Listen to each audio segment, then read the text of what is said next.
let me just start there. Obviously, we're here to talk about pilgrimage, and Ramurti had asked me before I left if he could put this on the calendar, way before I left, actually. When we were doing the last 4-month calendar, he said, look at this, it's perfect. You'll just be back.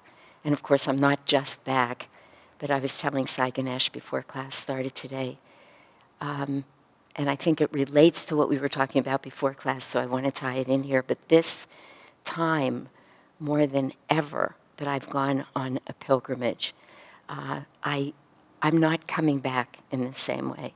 I don't think it's a bad thing that's happening, but I think, at all.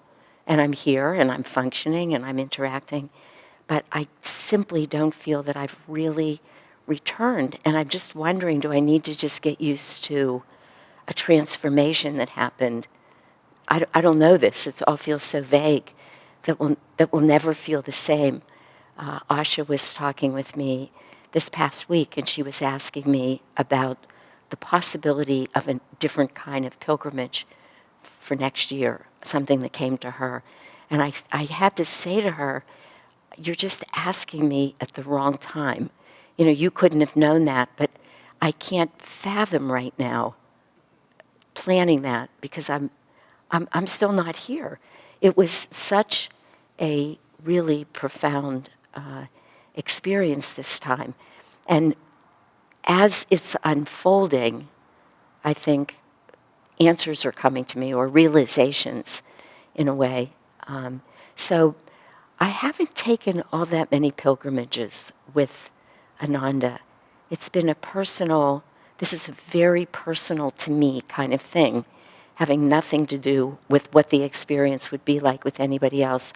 But I just came in this life as not being somebody who likes to just follow other people around. It's innate. It's not of the ego in a way. It was true for me when I was 4 years old and 5 years old. It's a strange thing, actually, but whatever I've been around or a part of, it's just happened that I would be the president or the leader, and many times in my life where I didn't want that to be the case, but it's sort of like man plans and God laughs.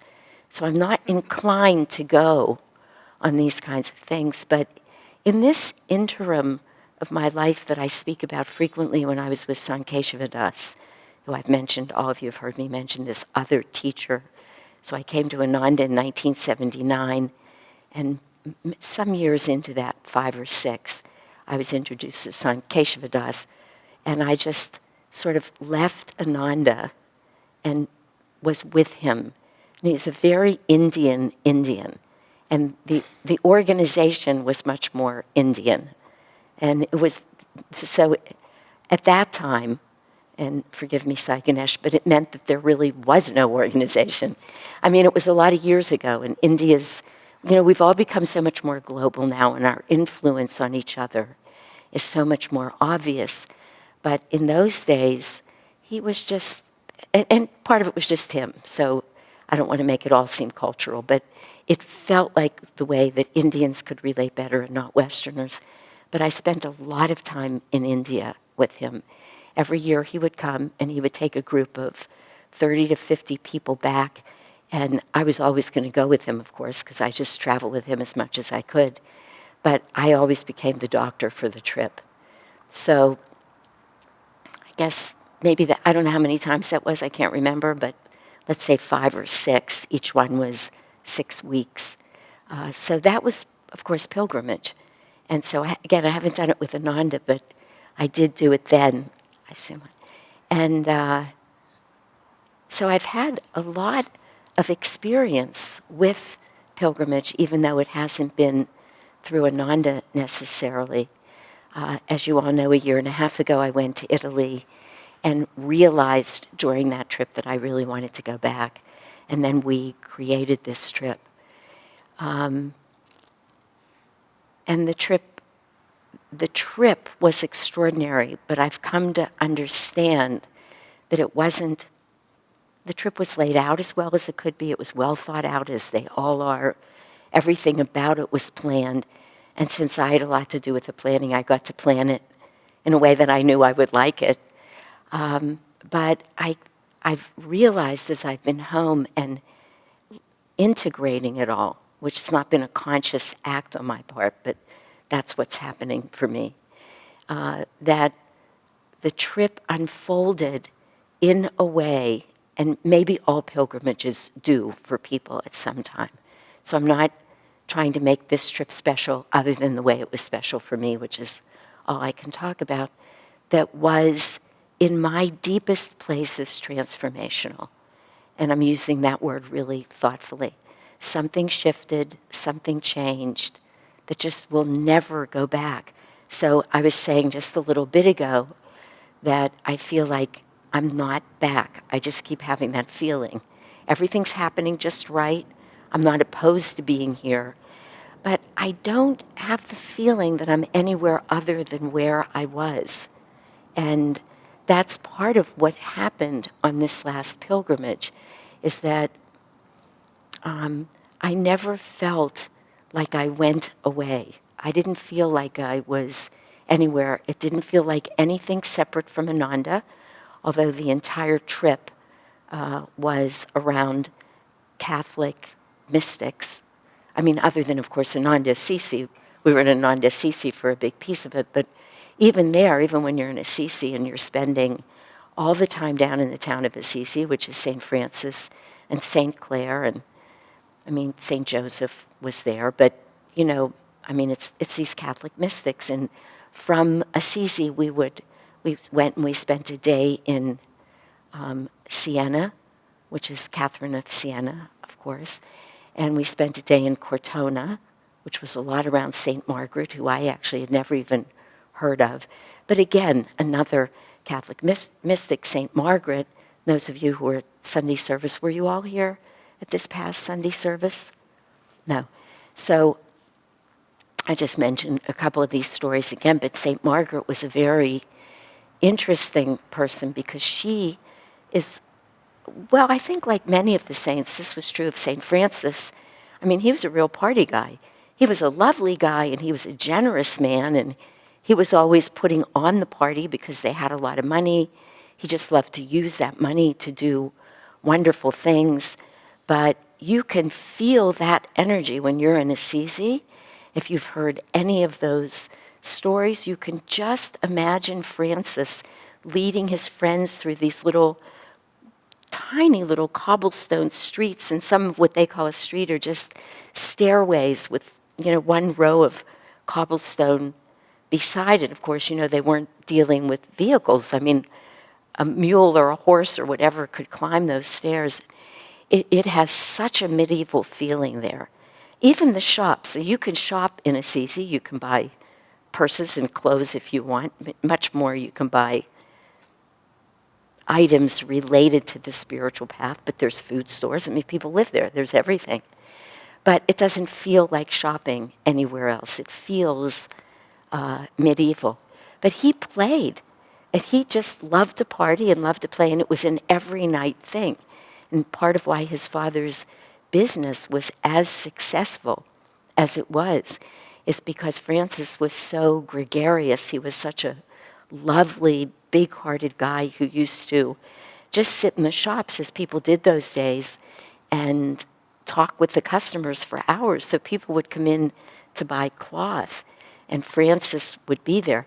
And it's not just that you feel Francis's piety, or he was so, the word stern comes to mind, but it's not stern, but the word will come to me. You know, he was very rigid in his practices. Once he had his spiritual awakening, you feel that in Assisi and all the other places where he was. But you definitely feel his playfulness. You definitely feel that lightheartedness. And the reason that you feel it is because he's as much there now as he ever was. So I just want to finish this story about Margaret, which is where I started, but then I want to come back to that idea of being in their presence, which is exactly what happens when you're there. But St. Margaret was very much like that. And again, these are all good people, but not people who come in knowing. I mean, not like Swamiji did, even, or they just were not consciously aware of what was going to happen for them. And Margaret was leading a rather more usual life. I'm sure she went to church, and I mean those things that were so common, but she was leading a very usual life, and she fell in love with a man. And I can't remember now, and I couldn't remember on Sunday, I don't know if it was a caste issue, because they don't call it caste, but it was very real in medieval times for everyone, those that you didn't marry out of your class, or exactly why, but she was not allowed to marry this man. But, and if you think about this, I mean, she was born in, I think, the early 1300s. She just loved him, and they ran off together, and they lived together for 10 years. It was, if not unheard of, completely unacceptable. That was it. You were disowned by your family. You were disowned by the church, by everybody. There was no room for that at all. And just as a little parenthetical thing, I just finished reading an 8-volume series that's historical fiction on the time before, during, and after the Civil War. And I think I just read 8 books because she's only written 8 books. I don't think she's done yet. But one of the things that I'm being made aware of again is just not just the racial issue, which is, of course, how we think about the Civil War and how we think about those times and slavery. I mean, it's all being brought back to me, and it's amazing. I mean, some of the karma that the United States is having to right now and will have to live out as a group karma because of what we did with so many people. And even after the war, so many people just became indentured servants. There was really, some people didn't like the idea of slavery, but it never dawned on them that that meant that black people would have equal status. I mean, it just wasn't. So there's that. But the whole women's issue really started in a conscious and big way in the early 1800s. And reading about what it was like for women all throughout the 1800s until the later 1800s, when several people, including these sisters that I read about elsewhere, the Grimke sisters and other people, who noticed that we were fighting for rights for the blacks that women didn't have. So they really started the whole women's movement. I was reading all of that and steeped in all of that before and during this pilgrimage, and then visiting these places that where it was so medieval.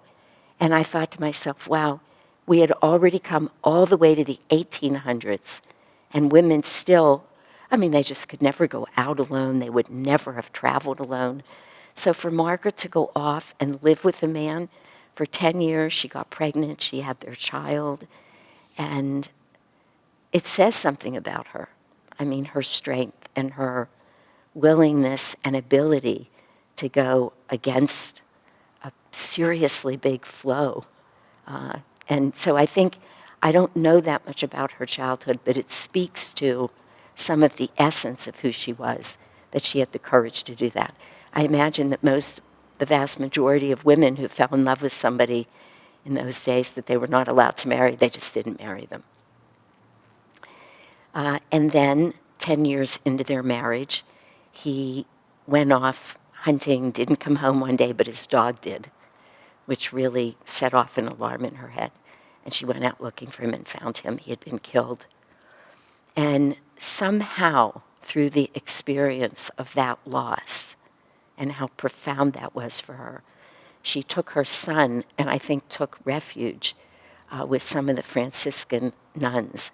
And then through that, wound up becoming part of the order. So, I mean, here was somebody like Francis who really had no notion as a child, but who wound up being an extraordinarily great saint, known in her day as being a great saint. And then, as I said at Sunday, and I'll have to look this up, but there's a chance that she was one of the women, excuse me, who were ultimately made doctors of the church, which there are just not that many. she was clearly known to be a very, very great soul. A lot of visions of Christ and, really experiencing Christ's presence in his flesh. And he would really appear to her as he did to so many of these saints. So just speaks to who she is. But again, as I was saying about Frances as a child and being in Assisi, you feel that lightness of spirit and that gaiety, even though we know the way that he was so strict and rigid. And again, because of the times that he lived. So when you're that he had to say to people, it was an extraordinarily materialistic time. If we think about the time, shipping and that type of being able to bring goods from one country to another had just gotten much easier. Everything didn't have to happen only over land. So all of these dyes and fabrics and food goods and things that people couldn't trade as easily now were very easily traded. And it was really the beginning. I'd say it was not the beginning, but it was the next level of focusing on materialism. And that's what he grew up in. So for him to be able to say to people, just like we often talk about the time that Christ came, and I grew up learning about what was happening when Moses came, and we all know, all of us sitting in this room know, the teachers are called at a certain time for those people. So they all look different. So Francis couldn't say to people, you can have a little bit of material wealth, but because there was no, material wealth was such a new thing and such a boon for everybody. And the rich were so very rich that he really had to say, kind of, it's all or nothing. And he, of course, lived with it being nothing. I was saying before that he was a big part of why his father's business did so well. And I think at least many of you have heard the story of when Jesus spoke to him at San Damiano and said to him, Francis, you have to rebuild my church, which is when it first started becoming clear to him that he was having a relationship with the divine. That was one of his first. He had had a few other visions, but he didn't know what to make of them at all. He had dreams, really, before all this happened. But he couldn't quite understand the dream, so he was searching for something, like all of us, but he wasn't really sure what it was, like all of us at some point. It's just so interesting how they lived their lives so we can see them and know. But that experience when Christ really spoke to him at San Damiano was the first time where Christ came to him directly. And he, of course, was still confused. He thought he meant build this church. So he had to buy a lot of rocks and windows, and he had to buy things to rebuild the church. So, you know the story. He went and he, just without a beat's pause or a thought about it, took a lot of cloth from his father and went and just sold it outside of the store because God had spoken to him and he had to build this church. Even the priest at the church just said to him, I don't want those cloths in here. I don't want anything of your father in here, because he didn't want to bear his father's wrath, which he knew would happen. But Francis didn't care. He took it and he took the money and he started buying the things that he needed to build San Damiano, which, by the way, is, when you're at San Damiano, this charming little church, which has, of course, now been, it's bigger than what Francis built, but what Francis built is right there. And you're touching these rocks, and you're standing on exact spots where he stood. It's more powerful than I can begin to tell anybody. I mean, it's real. His hands were there. Of course, it doesn't need to be, because he's in the ether. He's in every molecule of air that we breathe. He's just there. But there is something about the way that you know that you're right with all of these things that all of these great, great saints have held and touched and prayed over and might have been holding when Jesus walked right out of a cross. It's powerful beyond any words.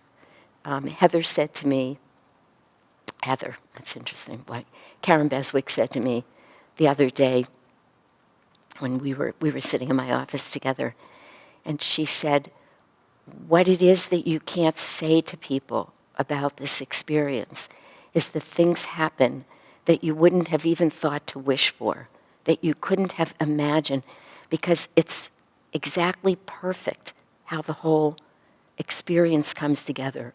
The people around you, the food you're eating, what it means to be meditating hours a day with the same people over and over. The whole group starts taking you somewhere that you could just never go alone. And it becomes more and more and more clear that every person who's on that pilgrimage matters. And that if anybody, and it's not that people didn't leave, of course they did. Some people just either wasn't a moment, time for them to meditate for 2 hours, or we would each go and find our own little spot in some of these places, or sometimes people just needed to stay home and rest for the day. I mean, things happened. There was that room. But you could feel that, the group energy just becomes such a huge part of what's going on. And one of the things that I realized that mattered to me, and I think this would be true of a lot of spiritual pilgrimages. I mean, when people know that's what they're going to do. But the deeper everybody else was meditating, the deeper I was meditating. The more joy everybody was singing with, because, we had asked, excuse me,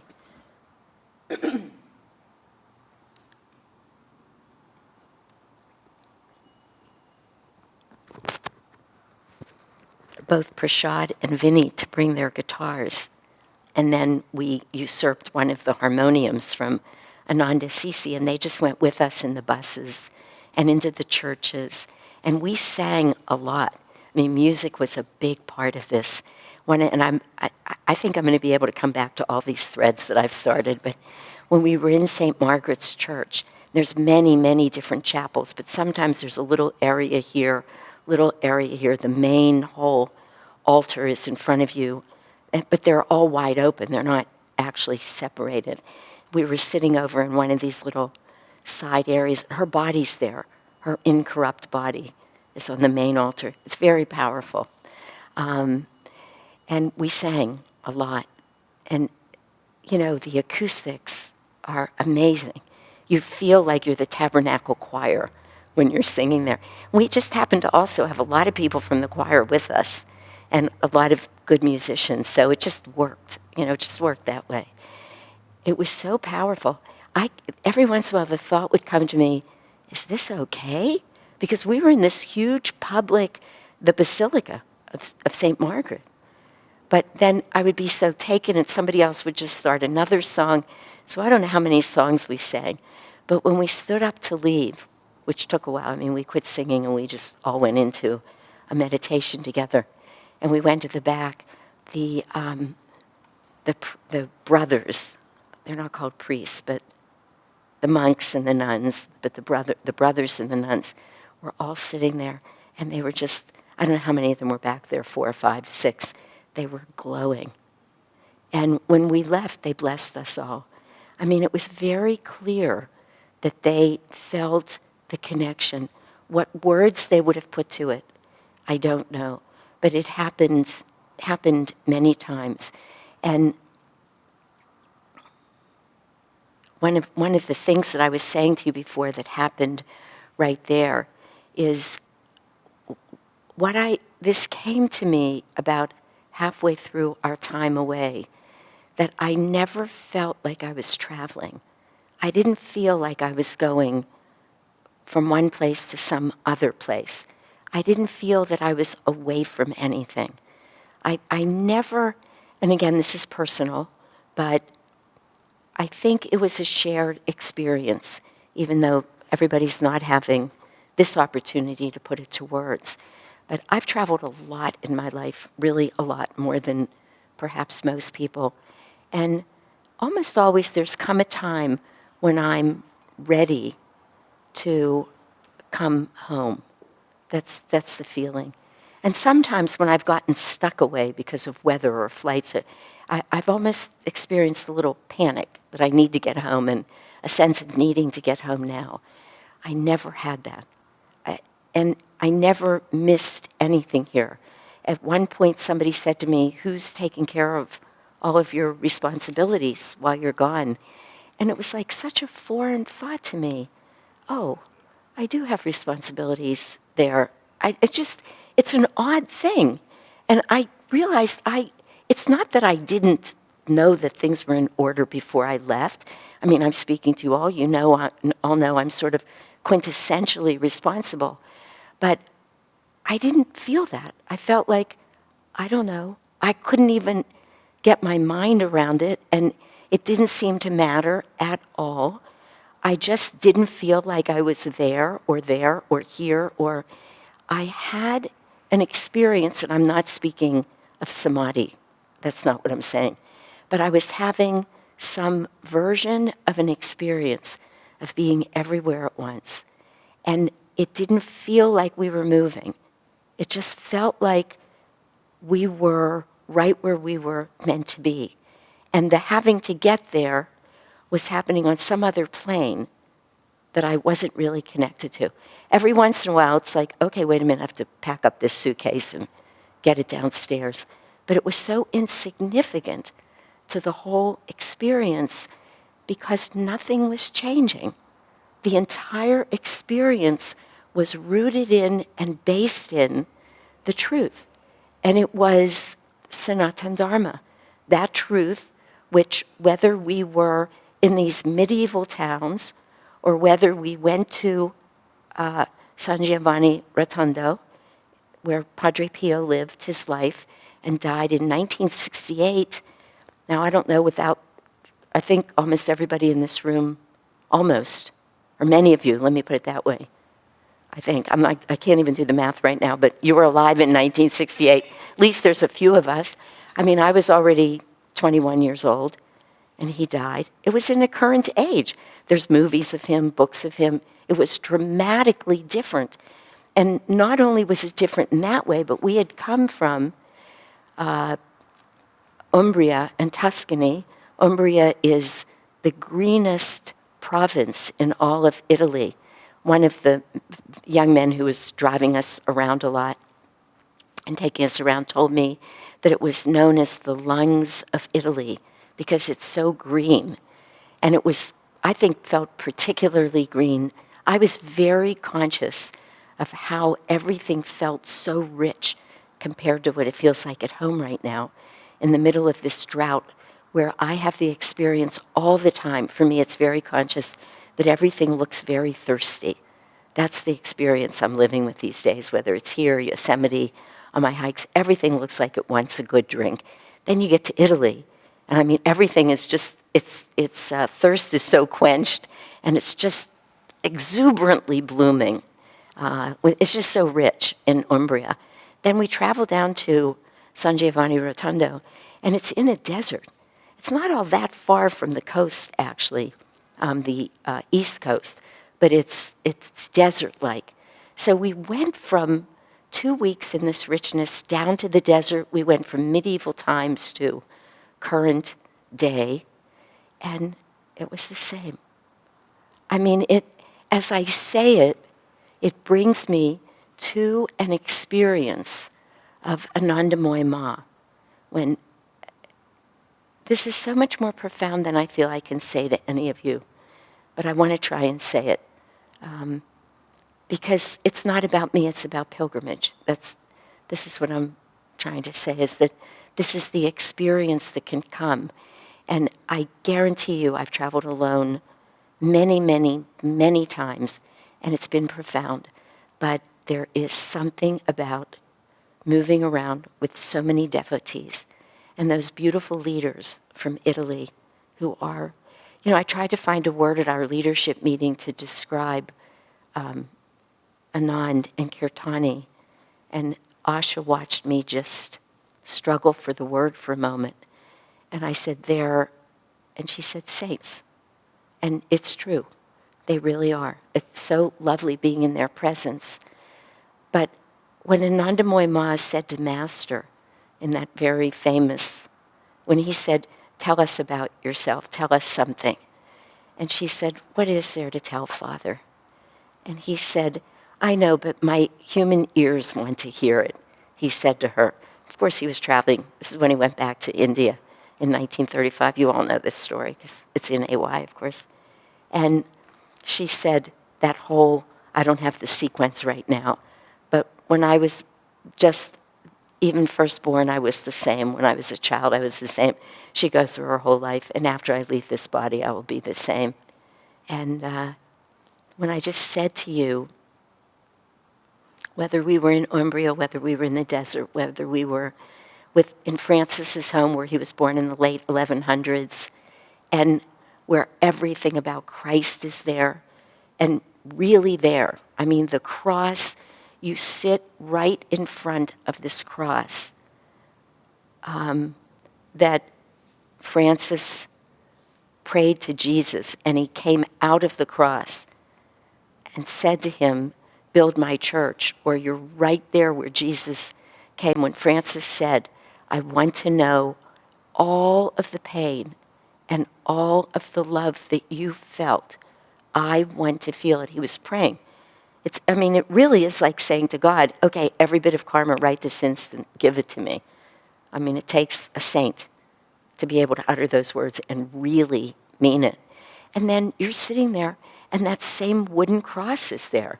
It's right there. And then the robes that Francis bled on when he first received the stigmata, the blood's right there, the robe's there. There's no words to describe what that's like. It's not just even the 1100s. It's there from the time Jesus was there. You feel that. And then you go to San Giovanni Rotondo, or you're in Ananda, Assisi, and it's all the same. It's exactly the same. So it's, one can live the experience of time and space not existing. Now, how do you put that into words? I don't know. We hear it in words all the time. And we believe it. Everybody in this room believes it. I know that.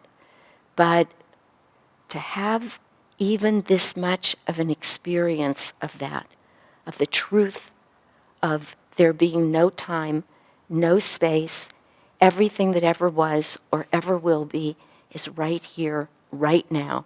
You're not going anywhere. You haven't come from anywhere. You are in all that is. You are resting in all that is. Those words, I wasn't having these thoughts while I was there, but I was aware when other people would talk to me, like that question, who's handling all your work? And it was just like a fancy that went through my mind. Oh yeah, when I'm there, I do a lot. Like, what's happening to all of it? It was just dawned on me. But it also dawned on me that everything was exactly as it should be, and what needed to be taken care of would be. It didn't in any way even influence the experience, because the whole experience was taking me to a place of truth. Am I saying this in a way that is making any sense at all? It's so beyond words that I have no idea if I'm even in any way being able to share the, I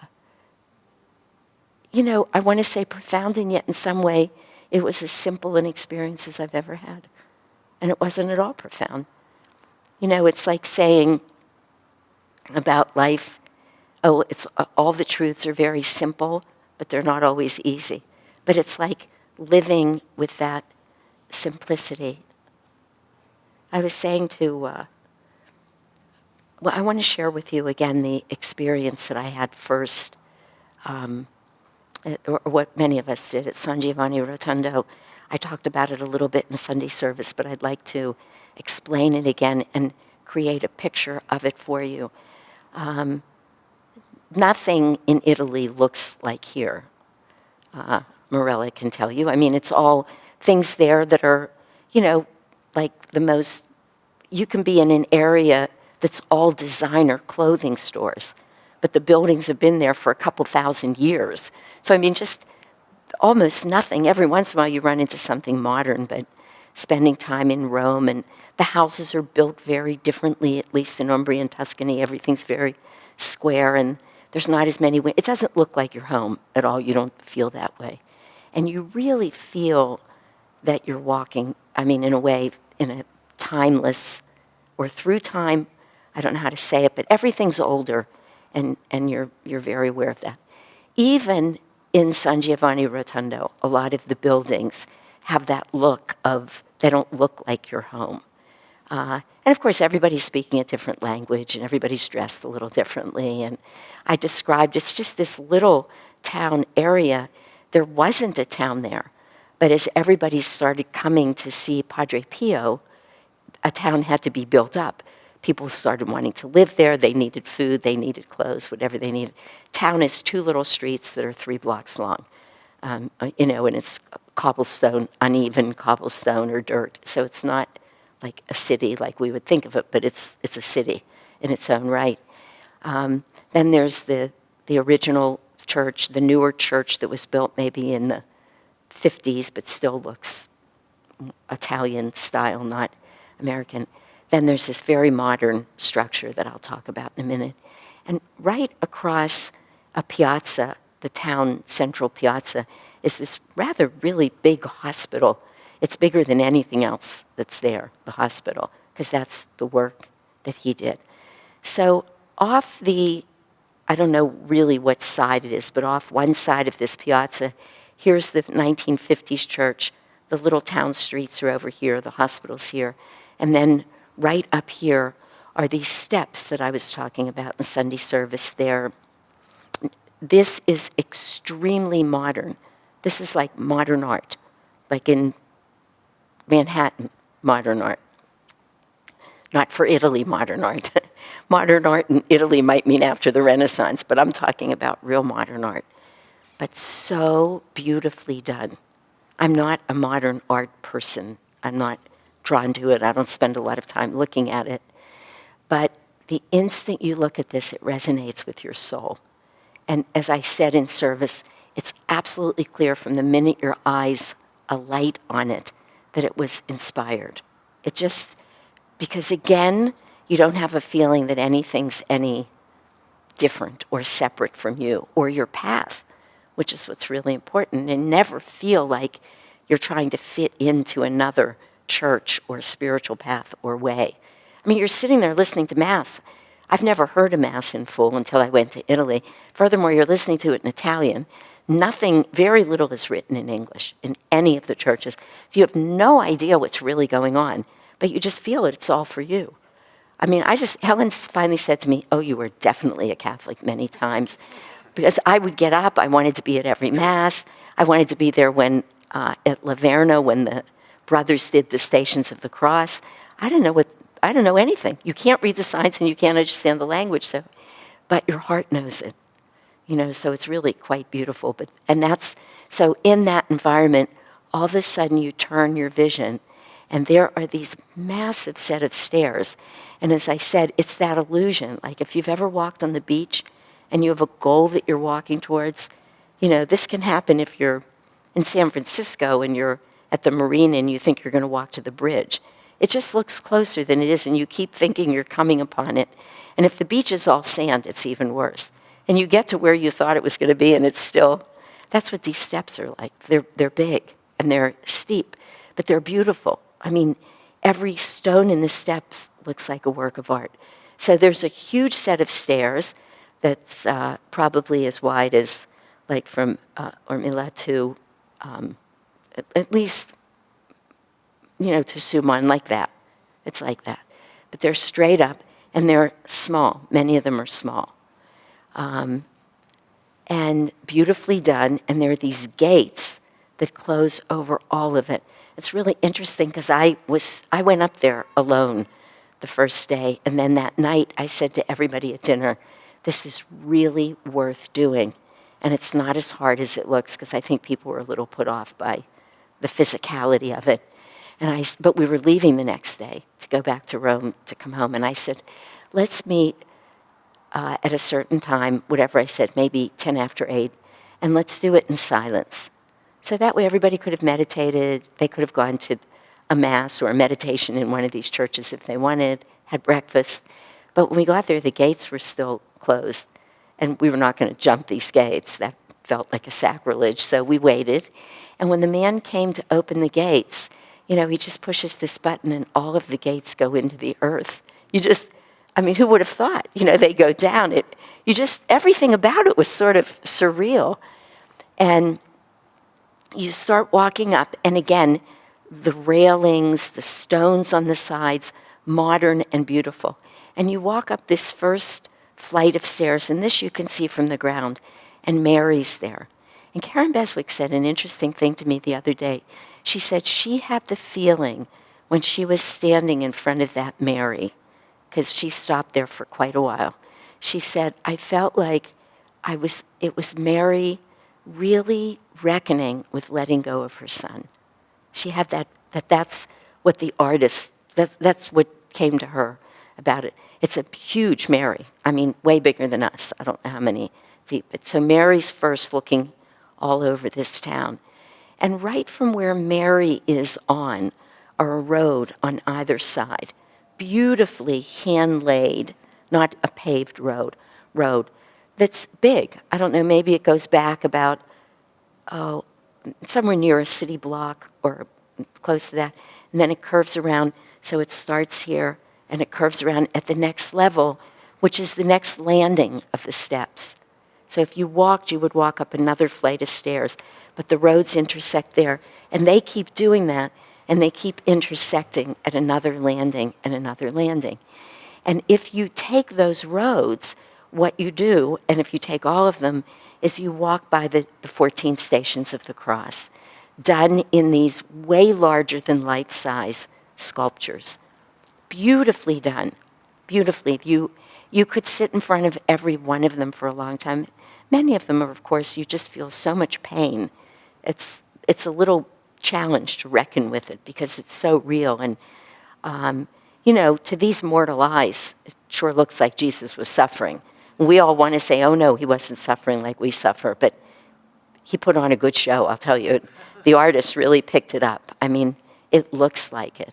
And he's dragging that cross, and it's something. I really, again, maybe because I wasn't Catholic, so this might sound naive, at least to some of you, but I thought, oh, this is what even that phrase, bearing a cross, means. I really got it, what it meant. I could never use that phrase again with anybody if they did anything other than sacrifice their life, because I just felt the depth of it.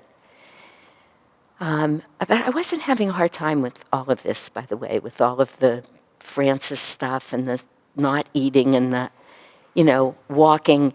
When you go to Laverna, which is the top of a mountain that was given to Francis for the last few years of his life so he could be more in seclusion, and you realize how far you've driven to get there from Assisi, and you realize there were no roads at the time, and it's taken you hours to get there on roads, and that he walked this all the time in bare feet in all seasons of the year.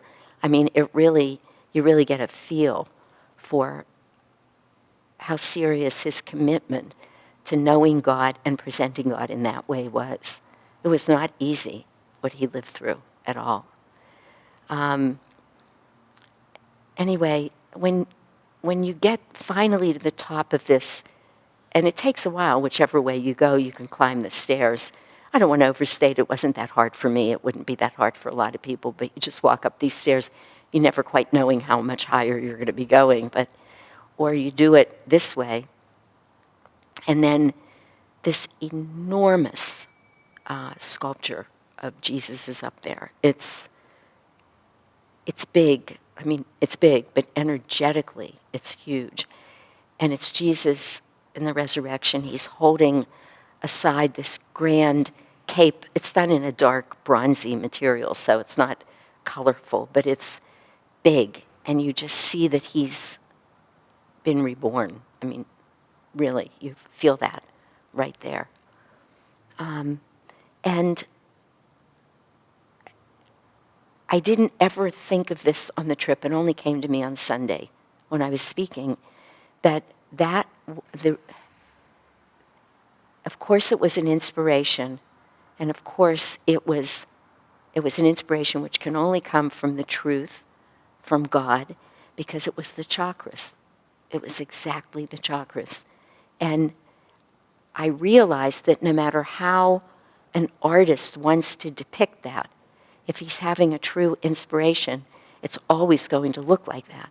It's always going to look like the rising, expanding, unfolding of energy into this place of being a part of all that is. There couldn't happen any other way. Because if it's true inspiration, it's rooted in the same truth that we know.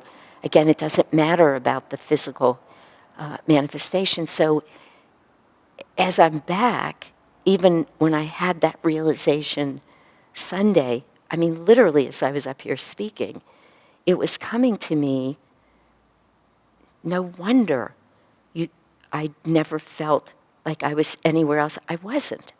You know, you just keep feeling it and seeing it over and over and over.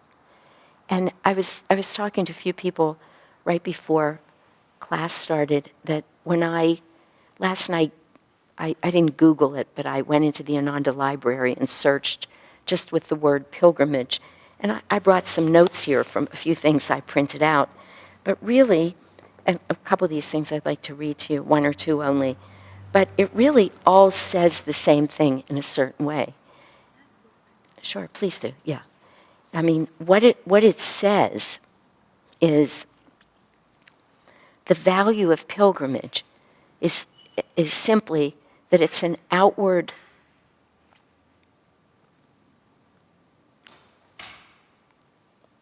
the pilgrimage is an outward expression or journey or seeking of what we're really seeking in an inward level. And it's a tool. It's not the end. Of course, it's the tool. That in the end, as seekers on any spiritual path, we have to bring that all inside and make this inward journey. And every reference to it from Master and Swamiji said the same thing. And every reference to it, in fact, there's a beautiful little piece that I copied out of Bharat's book, his book on Om. And there's other things here from other teachers, but it doesn't matter. Who's ever speaking is saying, of course, the same thing. The purpose of pilgrimage is to really facilitate our inner journey. And we go and we make stops along the way. And typically with every pilgrimage, there's a goal. We're going to a sacred site. And it's so exactly analogous of the inner journey. And I realized more and more as I read that last night even, and I think of those steps at Padre Pio, or I imagine Francis doing that climb from Assisi, or from even further away at the Porziuncula or San Damiano, they're even the next little bit of distance, up to this mountaintop in Laverna. You know, I mean, in minor ways, it's always done. I mean, Christians do it in Jerusalem as they climb the mountain, you know, that Jesus, it's not a mountain, it's a little hill, you know, to get to where the cross was. But that's a pilgrimage for people because it represents, it's an outward representation of an inner journey. And I realized that like every single thing in life, this is why we can all keep coming back to a chakras class over and over and over. I can teach it every single year, but it is never the same. And that class will keep being different and deeper and more expansive and more inspiring because hopefully that's what's happening to me as I teach it, or to anybody who's teaching any of us as we teach anything. It could never be the same the next day even as it would be right now because we're all growing spiritually. And there's so much benefit to taking these. I mean, and I know it. It's like why you're all here. I'm not going to say anything you don't already know. I couldn't say anything you don't already know in your mind. But as I say things, you will be inspired in a new way because you're different than you were last time you thought about pilgrimage or heard it, and it takes you to different places. And that was my experience on this whole pilgrimage. No matter how many times I've been to sacred sites, many of them all around the world, and often with groups of people who wanted to be having a profound spiritual experience there. It was never like this for me before. And it's not just because I've grown in the ways that I've been able to grow, even in the last year spiritually, that's true. But everybody around me is that much more highly evolved. And also, people go on these trips, at least many people go on these trips, with conscious intention to go deep, to know God, with conscious energy in that way. And I think what Helen said to me is true. I never would have thought that in a million years before because, let's face it, anybody in this room who knows, I am so Jewish in this life, and Jews are so completely anti-Christ, at least the way I was raised in Judaism. I mean, it's not true about Kabbalists and mystical Jews, and it's probably maybe not true in general right now as it was 50 or 60 years ago. But there's a lot of anti-Christ feeling. So it never dawned in my conscious mind. But when I was there, I really felt it. I loved being, not in every church. Some of the churches are just, they just don't inspire me as much. It wouldn't matter if I was Catholic. I imagine that's true. But I could feel the ways I was being touched by it. But it has so much to do with our whole experience in this life and our past lives of how we're growing spiritually to be able to have that experience. I didn't say to myself at the top of the steps, wow, that's just like climbing the chakras. I didn't know it, but I was living it. I was living that journey. It was touching me in exactly the same way and stopping at all those places the way we might do Hung Sa or a Kriya at each chakra or whatever we do. Sometimes even when I'm not doing technique, I'm just sitting there, but I'm just walking my way through the chakras, constantly realizing the benefit of coming up the chakras to the point between the eyebrows as much as possible, raising energy here. That's exactly what that artist did. Maybe that artist never even heard the word chakra. I don't know, But when I was sitting in that temple, and I think most of you in the room have gotten the letter from me that I wrote about the pilgrimage. I don't think you got it, Ellen. Did you get it? Yeah. So it just went out to all members. So I can send it to you, though. But I included one picture, then Chandra, God bless her, she put in many others. But sitting in that most modern church, I don't know when that was built, but very recently, for Padre Pio. And I told you in the letter and in service, when I walked in, I thought, oh man, if he wasn't lying here in his body, if he were in a grave, he'd be rolling over. That's what I told myself, because his body too is incorrupt. And it's amazing. You just look at these bodies, they look like he could just wake up from a sleep. His hands are black, actually. But that's, otherwise he's just laying there. So, and it's so modern that it's so something else that at first it sort of jolts you out of. But as soon as I sat to meditate there, I realized two things came to me right away.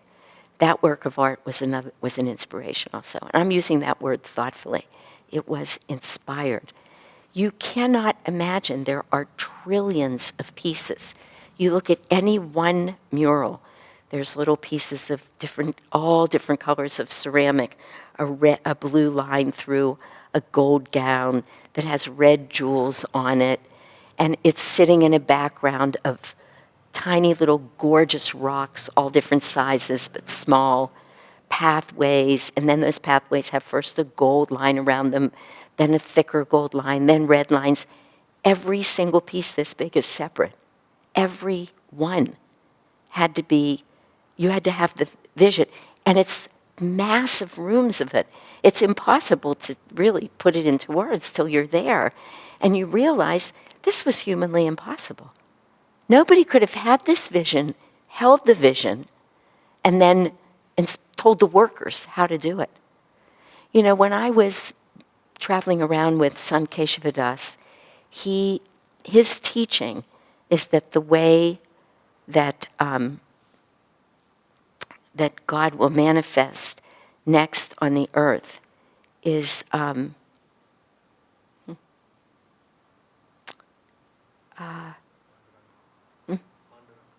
Panduranga, thank you. I was losing the word. Thank you so much. How did you even know that was his vision? I told you. Oh, that he would manifest as Panduranga, and in his vision, he's a very large, black, really black being, human being. And he meditated on that image and sent it through meditation from Bangalore, which is where his home was, to an artist in northern India. And that Panduranga was cut out of, it's sculpted. That's about, I forget now how many feet high, but at least one story, if not two. I want to be accurate, but I mean, it's huge, out of one piece of rock, and then transported from northern India down to southern India to be installed near Sant Keshavadas's place in southern India. And one wonders how it even got to be upright. But I was with him many times when he would say to me, Shanti Ma, come and sit next to me. I'm going to meditate now on this image so that the artist can see it again and make sure it's accurate. And he never went and visited this artist. I mean, I was there, you know, you think of these things and you think that cannot happen. You know, these things that you know are humanly impossible, they have to be inspired or being carried out by great saints or the avatars. It's the only way they could happen. When you sit, and what I wanted to say is the ceiling of the room, which I think came through in one of the postcards, are these gold, I don't know what the material is, but these strips of gold with the light behind it. So it looks like rays of light, but rays of divine light, all going towards this area over where his body is, which is in and of itself beautiful. Again, you could just get lost trying to describe any of it, but the experience of it is that everybody was in touch with God, everybody. And in moments, it quits looking like too modern, too Egyptian, it doesn't look like too anything. It feels like what it is. Does anybody want to say anything or ask any questions before I want to share with you something that Yogananda read? But any comments? Explore or elaborate more the chakra, moving of the chakra In the pilgrimage. Well, you know, it's interesting. I hadn't thought about that in the whole pilgrimage, but now reflecting. yeah. Now it's a very good question. I don't. Well, what's very interesting about that is that this is, again, it's a personal, not everybody, well, we all did this really in a way, but I spent a few days in Rome alone before I went on this pilgrimage. I did it because I wanted to get away from all of what I was doing and just be by myself. I didn't want to travel someplace else, but also I did not have a good experience in Rome a year and a half ago when I went. It was just not an experience that was right for me because I was with 50 people, and just being moved around Rome with 50 people was not anything that I couldn't appreciate a lot. And I knew that somehow, so I wanted to go back. And I will tell you that I loved Rome this year. I just loved it. And I loved being there all by myself.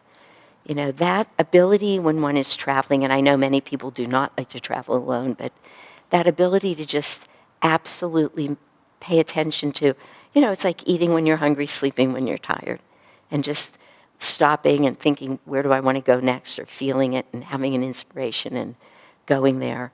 I love that. It's probably my very favorite way to travel. So it was a very good experience, and it's Rome.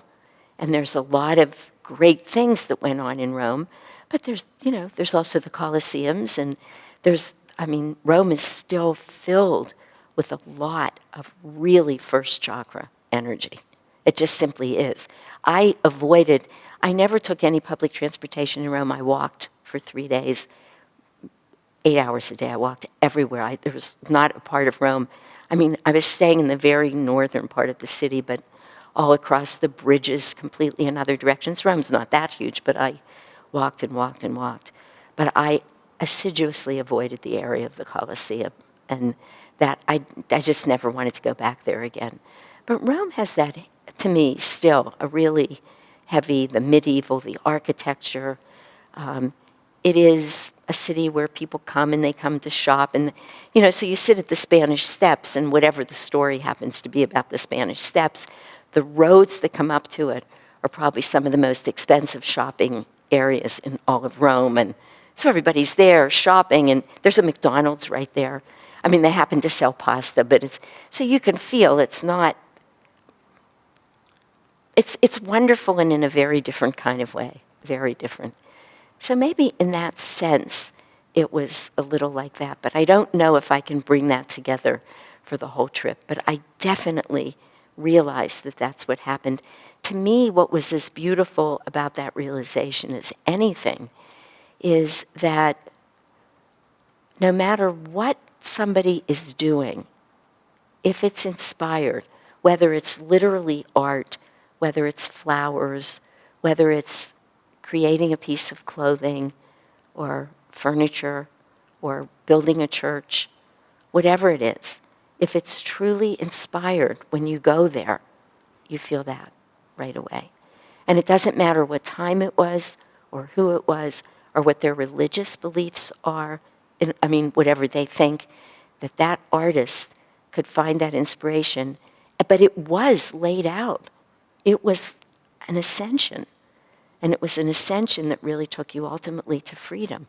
Now, I don't know. I keep saying I want to read about it, and I do.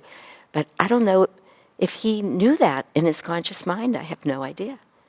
And it'll be interesting to see if he writes, this is a depiction of all of our spiritual journey.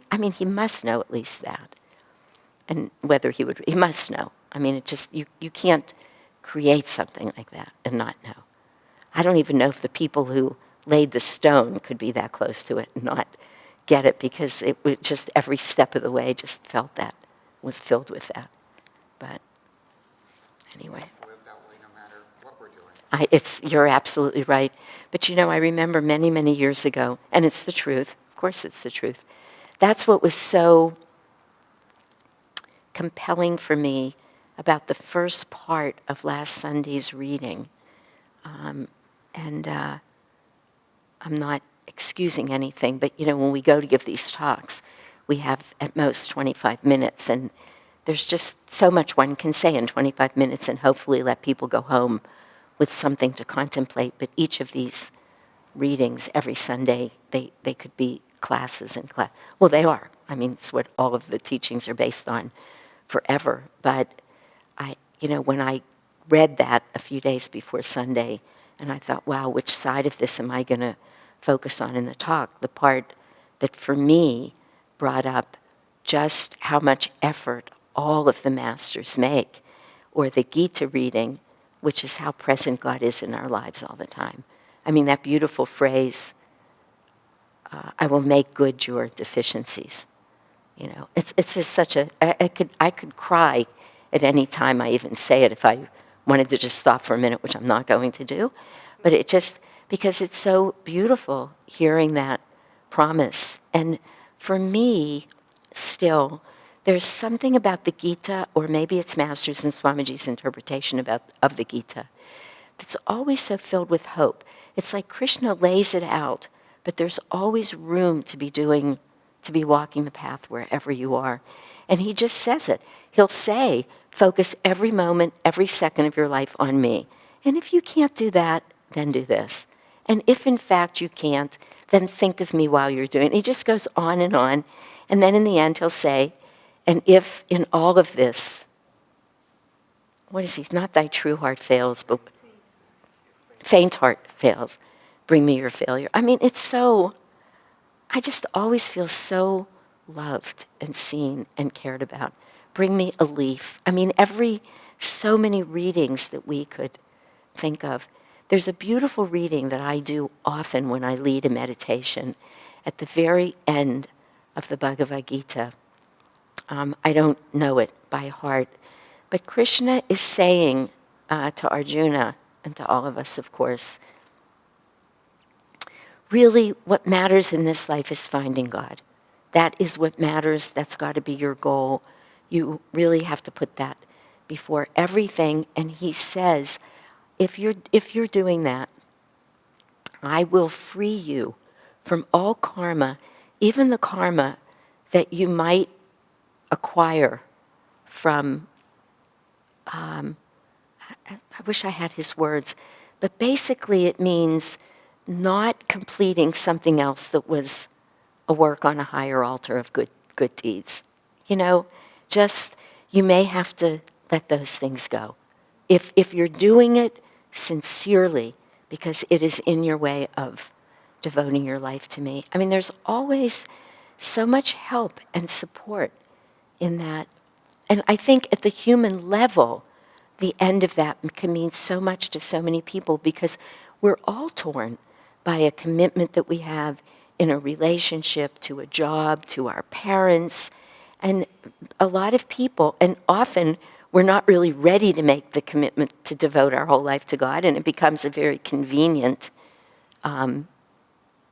reason/excuse, to not do it. But for those people who are sincere in their effort, sometimes we have to make those hard choices. And we can do all of that with God. We can, It's like my sincere devotee is never lost. yeah, that's exactly right. And that's really, all of that is what I'm referring to, that, you mean stay where we are. Of course, it's all karma, and we all have to walk our own path, and that's the truth. We can wish we were somewhere else. We can wish we had, for those of us who even know there's something else, even when It's a wonderful saying from the 60s. It was a hippie saying, actually, but it is really very profound. they had some wisdom about them, those hippies. Whether they knew it or not. Yeah. But bloom where you're planted. Yeah. Remember that? And it was beautiful, I thought. And I remember how Jerry Brown used it, and it was very spiritual the way he used it. Yeah. And I think of that all the time when I wish I was someplace. Yeah. It's interesting that you bring that up. I was just talking to, my cousin visited me. He's a couple years older than I am, but basically my age, my generation. And his daughter's getting married in March. And we were talking about the concern we can't help but feel for some of the young people. I hesitate to say this. I look at Urmila, she has a little daughter. And, children are born right when it's perfect for them to be born. And I know you know that, but we were just looking at it. He is not what one would say on a spiritual path, but we were talking about the absolute great karma of being born such that we grew up in the 60s, because we did. And the truth is, people could be mad at us. We were making a little bit of a ruckus in the world, but we were talking about making love, not war. We were called flower children. We were singing songs about peace and love. And, it was just, it's very different than what kids are being exposed to now. And I think there was a wisdom there, although it wasn't necessary. Although, the Beatles, George particularly, was a devotee of Masters. So, he wasn't quite, I don't know if you would call it, they actually devotees of Maharishi, but he had pictures of Yogananda in his home, and, so they knew, those Beatles, they knew something beyond, and I think their music actually really showed. They had that one beautiful song, My Sweet Lord. Yeah, that's right. And if you listen to a lot of their songs, there's a lot of inspiration, and they were actually great musicians, and they spoke a lot about spiritually expanding, but they never called it that. It wasn't the time to do that. But anyway, I've got to come out of the 60s now. This is an interesting thing. I didn't mark what I got this from, but it might have been from Promise of Immortality. I don't know how many of you have actually read that. I've mentioned it in some of my sermons that Swamiji started making really more expansive commentaries on the Sunday readings. And the first ones he did were Rays of the Same Light, which are commentaries on the readings. The next one he did was Promise of Immortality, but he only did the first 6 months of readings. I think this came from one of those readings. Remember, I told you I was searching for pilgrimage, but he said, so what Master brought to America has been apparently snowed under with all these heavy rocks. I don't know where he was standing when he said that. But underneath it, why all you people are here is because of that power. Clearly, they were all in Los Angeles at some point. It's in the country, it's here. Oh, no. Here he says, go to Los Angeles, and you can feel that power in the air. Even driving through Hollywood, which is Sin City, and yet you feel underneath that there is some kind of joy. And you come here where he has been, even though not in his physical body. He's always here anyway, and people who come here feel that. That's why this is a pilgrimage place. You can feel it. Your life becomes changed.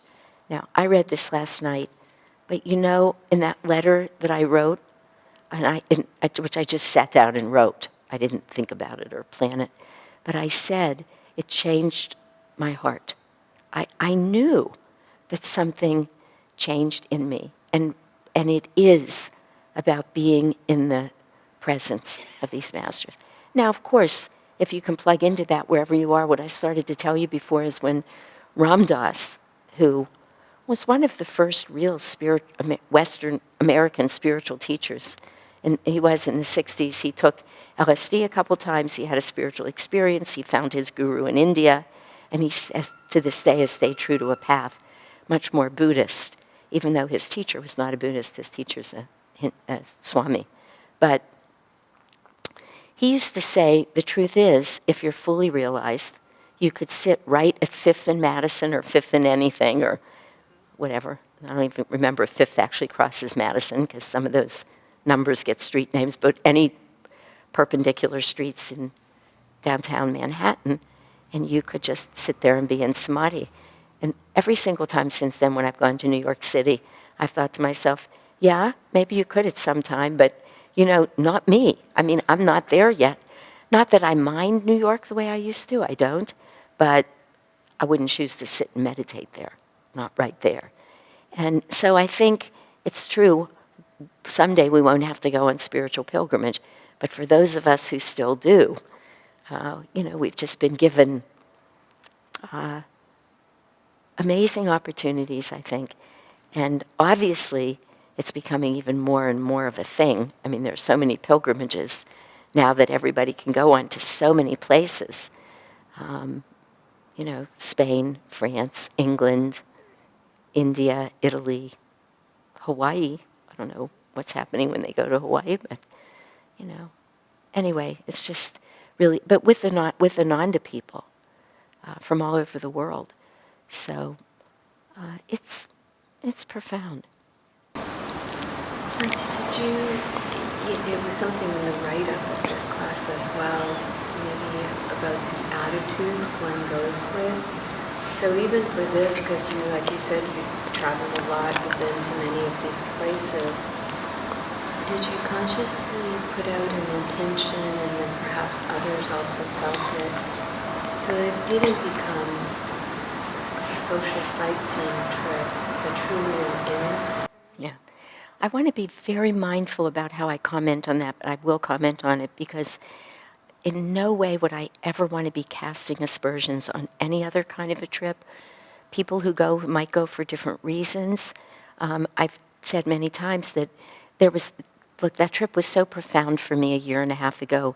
When I was in Laverna, I said to Arjuna, book these rooms right now for 2015. That was in late 2013. He said to me, are you serious? I said, yeah, 25 people, book it. So again, that trip was profound in its own way. But it wasn't, the first part of it wasn't so enjoyable for me. Again, and many people loved that. People came back with such wonderful stories about Rome. But it's just not what I can do. I personally don't want to go again, and now I'll move to Florence, but be trying to feel David, and have to be rushed. And it's always crowded, so it might always feel that way. I remember when I was in the Sistine Chapel, and I didn't go back to the Sistine Chapel this time. I looked up at the chapel, and there's all these signs around that say silence. Nobody's quiet. The Sistine Chapel must have been, well over 100, maybe 150 people in it when I was there. Everybody talking, not even many people looking up, So I, again, and that's great for some people. They'll go home, and I mean this, and I'm not. There's no sarcasm from me here, and they will have had a wonderful trip in Rome, and it's just perfect for them. It just wasn't perfect for me, and so the intention that I put out, which I will do if I organize another pilgrimage from Ananda, and I'm thinking of, though not for sure, of maybe the Holy Land in 2017 with the Italian leaders. They've been going there. But again, I'm not certain, and there's a lot of trips to the Holy Land, I think, between now and then, at least a couple. But for me, I will make sure that it's written up in such a way that just says to people, and as much as possible for people to hear. And I did put this intention out. This is a trip for people who want to meditate a lot of hours and who want to go deep. And did we ever shop on this trip? We did shop. But I can say this to you, and again, I love this, and it's just, it doesn't make it good or bad or right or wrong. It's just my personal preference, and I got to influence this a little bit, but not this. I have no idea, I can't say not one thing, but very little about what anybody else bought on this trip. Because we would come back at night, and if we were having dinner, what we would talk about was how the experience we had where we were that day, and the great saints that we were around. It was just the nature of this trip. And I'm sure it happens. Asha describes, I haven't talked to many people about other pilgrimages, but I think all of the pilgrimages they led to India were profound, and they loved every one of them. So nothing, and everybody came back and said to me in all those years, and I never went on any of them, ever, but that they would say, you make friends that you'll just nothing will ever be the same with you again. You connect in ways. That was true for me on this pilgrimage. It is absolutely true about people that I was with and around many, many times before. But the connection that I had with them on this trip, but that is different and will always be different now. But that's what people say to me about all the pilgrimages that they took. So I don't want to try and separate it or say it was better, but I do want to say that the intention was very clear for me. And that is exactly what happened. And I would put that intention out again. And in this instance, most of the people who came were people who loved doing that, and you just don't know or can't tell. But I think it's fine if people maybe wanted to go off and do something else, that the bulk of us would be. The other thing I noticed, by the way, about that pilgrimage that I went on, just to say it out loud, it was advertised as a cultural tour. I never read that. I didn't know that. I went on that pilgrimage sort of sight unseen because I wanted to be near Jyotishan Devi. Swamiji had just died, and I had the feeling that it would be the last pilgrimage they led. So it was advertised, it was what it was advertised to be. So it's not like anybody was trying to call it anything else. So yeah, I think putting out the energy and deciding what kind of a trip would you like to take, and then, finding the trip that describes that is actually important, would be important to do, but it may not be this kind of trip for everybody. I know even right now, a couple of people have said to me, because we're planning a pilgrimage for October. It's just really 3 days. We'll go down Thursday night. We'll be there Friday, Saturday, Sunday. We'll go down Thursday afternoon, but it would be, anybody could come down on their own Thursday night, and we'll be there for 3 days. And I think it's going to be wonderful. We're going to visit all of Master's sites. When I read that paragraph, I was so happy. I knew that, of course, from this pilgrimage. But people have asked me already, are you going to be meditating 3 hours? Because I can't do that. Well, this trip won't be a trip like that. We'll be doing much shorter meditation. So I think people choose, and we never said to anybody, you have to sit and meditate 3 hours, but we would have a space for it for an hour and a half or 2 hours or 3 hours. And we did have the intention, and we made this be real, is that every place we went, there was time for a long meditation. So we didn't just walk through San Damiano and see it. You really want to meditate where Jesus first appeared to St. Francis, or in the Porziuncula where he died, or up at Laverna where he first received the stigmata. These are just such amazingly, I think Laverna is the most holy place I've ever been. I've never been to the Holy Land, but I think for me, many people say that. It's extraordinary up there. So anyway, there's room to have it be different. And the other thing we did is we created a couple of spaces in this pilgrimage. I think there was a morning and an afternoon specifically with nothing planned, so people could do what they want. People who wanted to go back into Assisi completely on their own to revisit places that they particularly loved or to shop or whatever. Transportation was provided. We had a full day of seclusion up at Laverna. There's not a whole lot to do up there other than get serious about your meditation. It's a spiritual retreat site, but there was a full day there. I mean, people had room to go off and do what they wanted. And many people, just as I said, not everybody went to Cortona, not everybody went to Siena. We did one thing for one afternoon. We visited what's called the Frasassi Caves. Shivani said, as far as she's concerned, they're the 8th wonder of the world. And it's quite remarkable being in there, all these stalagmites and stalactites, and they're all different. The ice is, it's not ice. The chemicals, because the chemicals are all different colors, and they're not ice. Let me take that back. It's hard to look at those and not think of ice, but that's the thing, is these chemical structures that water is dripped on, and then, of course, solidifies over it. But so they're different colors, and it's really something, but several people didn't go, and, it's not a place that I would go back to myself. But anyway, why don't we, I don't know how much longer this is going to go, but let's take a 10-minute break and let me look through and see what else might be there, and then we'll reconvene to see how much more there is. I was just talking to Suman about an experience that we had in Cortona. These are specific experiences, but we're really speaking to the underlying power of pilgrimage. I mean, things that I thought this, and Suman was commenting on it, when I was in Siena, I said to myself, there is no way in the world that I could have appreciated being in Siena if I wasn't, not necessarily on pilgrimage, I don't know, probably, but with the Italian leaders who knew so many of the stories, who've been there so many times, who can share that knowledge.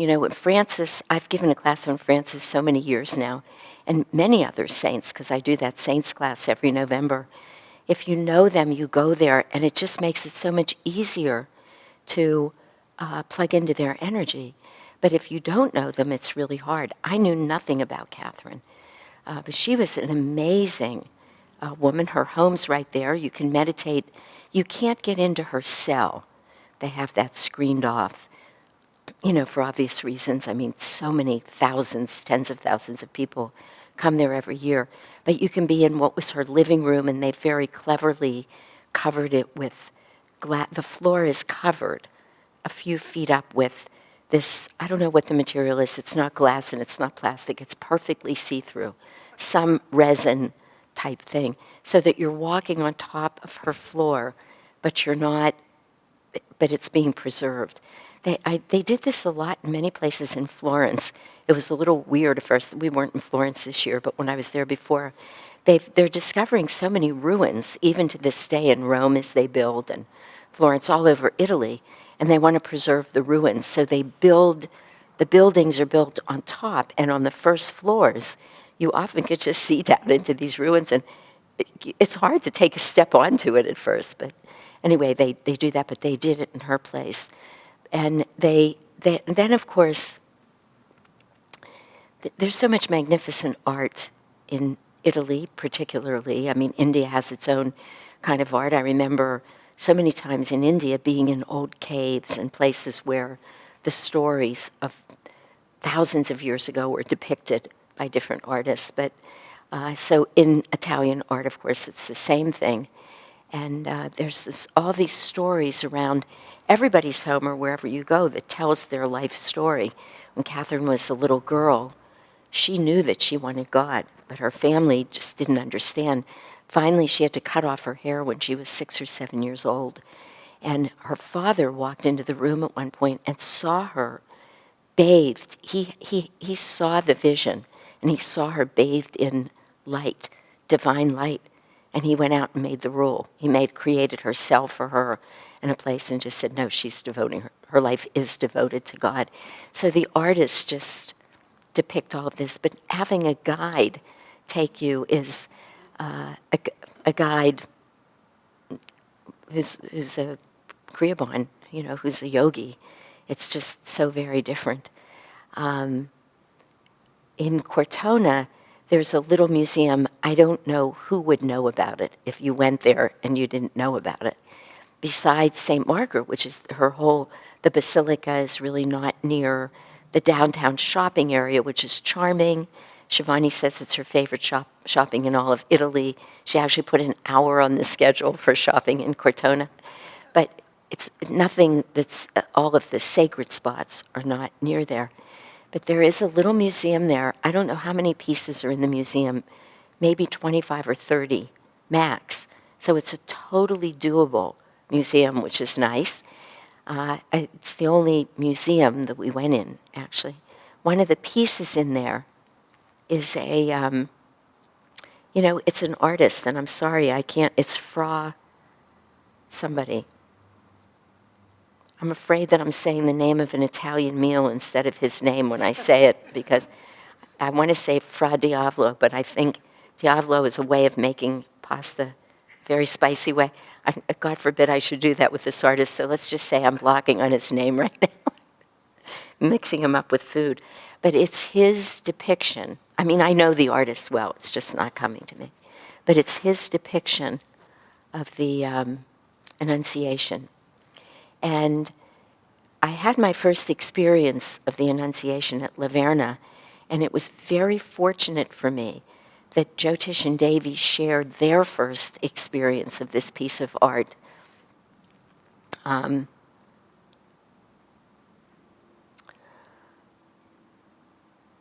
You just have to forgive me. Yesterday and today I've had a particular problem somehow with common name finding. It really bothered me yesterday. It's happening to me again today.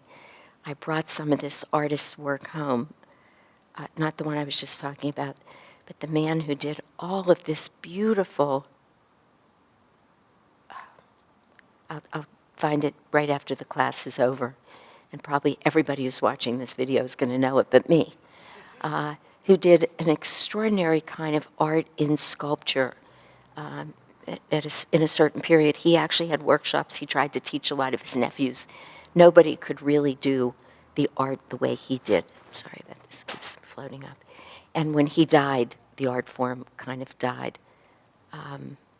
But all of his art was done in stark white and blue, Ananda blue. And it's these pieces of art like that, but they're three-dimensional or two-dimensional. So they feel very alive. And he has his work of the Annunciation, that moment when Archangel Gabriel comes to Mary and tells her that she will be the mother of God. And an old Franciscan brother who was there approached Jyotish and Devi and said, I want to show you this, or he was taking them on a tour. And he pointed this piece out to them. Jyotish spoke about this when he gave Sunday service here, when they were here not that long ago, the end of May. He told this story. But that brother said, look at her face, look at Mary's face, and how beautifully the artist captured that moment where it's dawning on her the enormity of what's being asked of her, that she will be the mother of God. And that's there, and that questioning of oneself, am I prepared to do this? And I thought, when I looked at that, making me crazy that I can't remember his name, I thought, I'll never see a piece of art that moves me. I mean, I was moved by David, and I've been moved, but this piece of art, I spent a couple days when we were there a year and a half ago just staring at it. It was, I mean, off and on for up to hours. Where is it located? That one's at La Verna.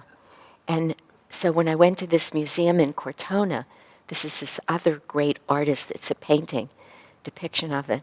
And I said to Shivani, I never thought I would see anything that moved me as much, but this piece did.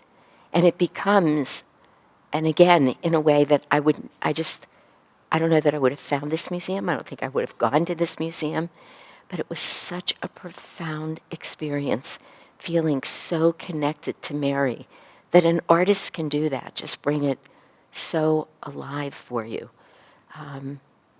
Again, just speaking to that kind of inspiration. It's, I don't know, I keep saying it, but it's really something spending a few weeks being so close to everything where everyone, I didn't even talk about the most important thing yet, was just so in touch with God. Well, we started in Assisi after one day with the group in Rome, which was very sweet. But we went to Assisi, and Swamiji's there. And Swamiji is there, and I know Marilla had an experience that she shared with us a year ago or so about this, so you know. But it's the same exact experience. You go into his home, but it's all over Assisi. Even the leaders of the community and so many of the people who work there, it's like their whole consciousness is being informed by Swamiji's consciousness. And it's again, extremely difficult to put into words, but he is so working through them. They are so perfectly attuned to him that you are in his presence when you're there. It is beautiful to sit in his home and meditate, whether you're in his living room, the dining room, which is where he started leaving his body, or in the bedroom where he actually took his last breath. And it's all preserved as it was. But the whole community feels that way. When you're in Assisi, and that is another absolute miracle. You're totally with Swamiji, and Francis is right there, and you can feel Master's visits there. And people had profound experiences of St. Clair. That was not as true for me, but feeling where all of these paths come together. And also, none of this trip would have happened for me if it wasn't for Swamiji. Just like so much of my life wouldn't have happened for me if it wasn't for Swamiji. But being in Assisi, the gratitude is nearly overwhelming. The heart just opens. I think without knowing it, that's why I said your heart is changed. Because both in terms of Swamiji, but also this is something that I started to say before, and I didn't finish, but it was about the first part of the Sunday service reading. Self-effort too is needed, it was called, and I'm not going to give that sermon again right now, but you just watch all of these saints, every one of them, Swamiji, Master, Francis, and you realize what they've been through. You know, how I prepared for my Sunday service is I scanned John Parsons' book about Master, because I'd never read a lot of those stories. His best friend suing him, people reneging on deals at the last moment, meaning the whole sale of Mount Washington might not have gone through. He was so happy about Mount Washington. He gave an Easter service there. They just walked on. Everybody was saying, Master, it's not ours. He gave Easter service there before it had closed. It wasn't even our property yet. He just knew it was meant to be ours, and maybe that was the whole point, but one of the main donors for the money that was needed to close that deal. She didn't just renege. She sued him 2 weeks before the closing. She took him to court saying he had committed fraud, and that's how he got her money. We can just say those words, but do you know what it would be like if one lawsuit came into your life, somebody's taking to you, never mind so many of them. These saints live through so much. Francis walked down those streets of Assisi singing, dancing, feeling his absolute joy and connection to God, and people were throwing old garbage food at him. That's how his path started. You just realize not just their love for God, but it becomes absolutely crystal clear at a total feeling, internalized way, how much they love us and how much they have done for us and how they will never give up on us. They're always there going through anything they need to go through so that we can find the way. And in my own life, I feel that just the tiniest bit. Just every time I realize I could never have understood the Bible, I would never have understood the Gita. I never knew anything about self-realization. I could go on and on. I would never have had a life if it wasn't for Swami and Master. And Sankesha Das to a large degree, but, to really get it and find a way to live it. And all they had to go through to do that. That they never, that's why when the doctor asked Swamiji, how's your health? He could say, perfect.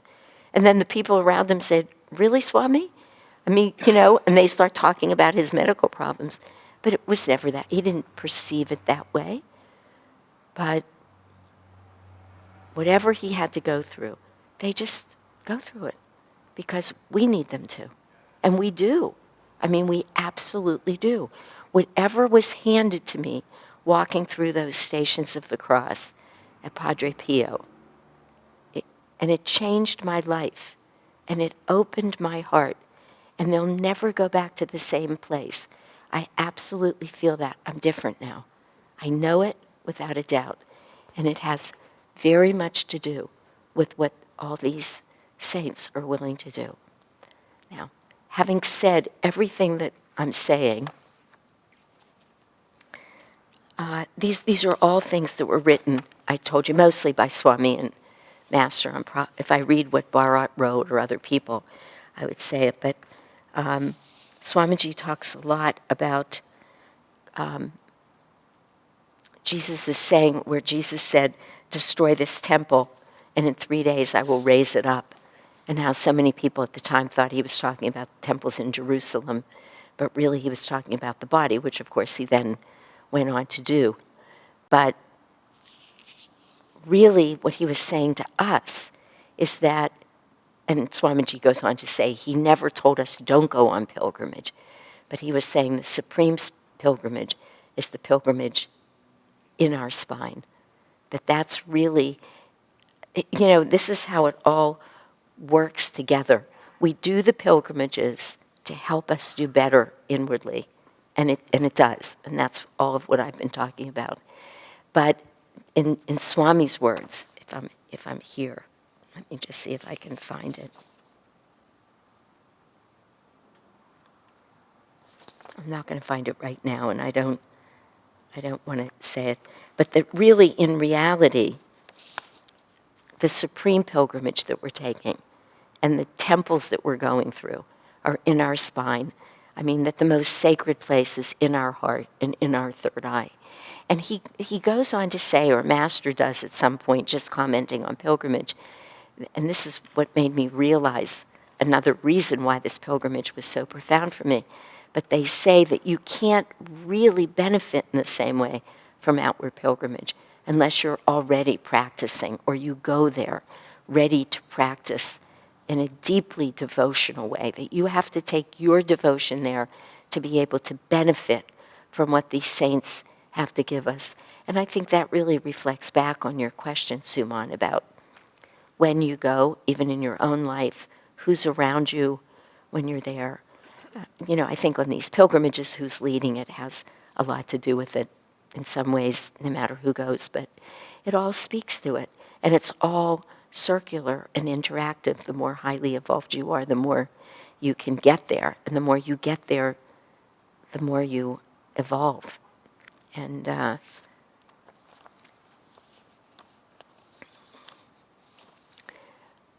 Master speaks so much, and Swamiji in many, many places, about how, in so many different words, about consciously holding outward pilgrimage as a metaphor for this journey that we're taking, and to see how many different ways we can make it work and make it relevant and have it be important to us. So he says, I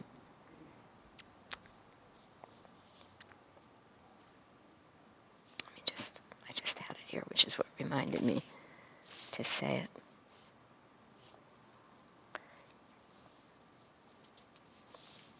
Just give me one moment. I want to find some of his,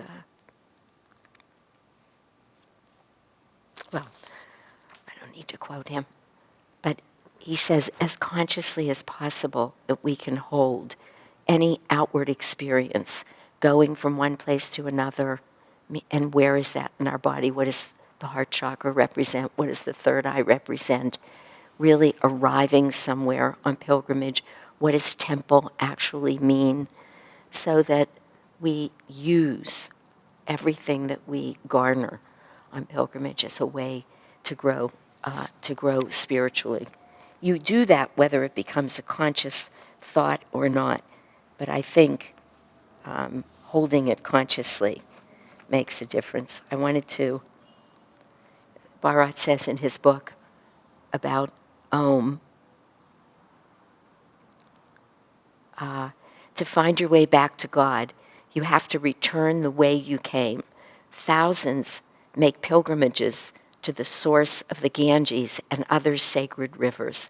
Such pilgrimages are externalizations of the pilgrimage of the spirit that is accomplished by tracing the inner river of Om back to its source. That's a quote by Swami Nirmalananda. Gary, but isn't that beautiful? It's so beautifully said. Swamiji, in class discipleship notes from when he was listening to Master, he took a lot of notes. Those are some of the things that are published in this library that I was telling you about. This is from some of those notes, though, that he said. Anyway, so from those notes, he tells this story. He says the word guru comes from Sanskrit, which means to raise or to uplift. Then he says this is a story of a guru who told a disciple to go on a pilgrimage to the holy places in India. The disciple obediently walked 3 times around his guru, sat at his feet again, and said, I have finished my pilgrimage, Master. Isn't that beautiful? And Swami goes on to comment and just saying, he was saying at the time, that's what we have at SRF. But he would still say, that's what we have. That's when you have a guru talking about really bringing the lessons from pilgrimage home. I just think to know that, that if your guru said that, to have that wherewithal, that spiritual wherewithal to be able to stand up and do that. It was just so profound reading it. Anyway, I think that might be all that I need to say right now, unless anybody has any questions or comments, which I'm fine to do. Suman's asking how do we sustain these experiences that we have. Here's my experience that I'll tell you. From going back and forth to India so many times in the past and having such profound experiences, then often, literally 2 weeks later, you're home, somebody's asking you about your trip, and you have to think to yourself, what trip? It happens that way. That's not happening to me right now. And part of what it's bringing up for me is some understanding that what happens is that if we go on a pilgrimage with very clear and conscious intention to be changed, to be transformed, to grow spiritually, and I'm saying it, I would say it in general anyway, but I'm saying it specifically to everybody I look around in this classroom. Something will happen to us that will in and of itself be sustaining. It's not that we won't come back and get busy or lose our patience with somebody, or, I mean, we're human. It's going to happen. It'll happen to each of us depending on where we are spiritually. But each time we go, in ways that I think are indescribable, and you can't consciously plan them. You can't say, you can say, I'm going to develop a ritual to try and remember.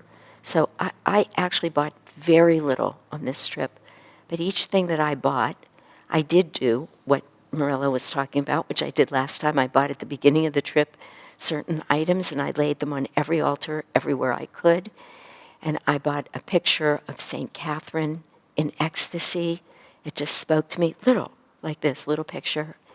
I brought home a little picture of Padre Pio, and 3 or 4 others. And they're in different places in my home, a couple of them on my altar, so that that energy is there. But I don't think that we can fix ourselves from the outside in regards to this any more than we can ever. We are who we are. The more experiences we allow ourselves to have, the more we stretch ourselves.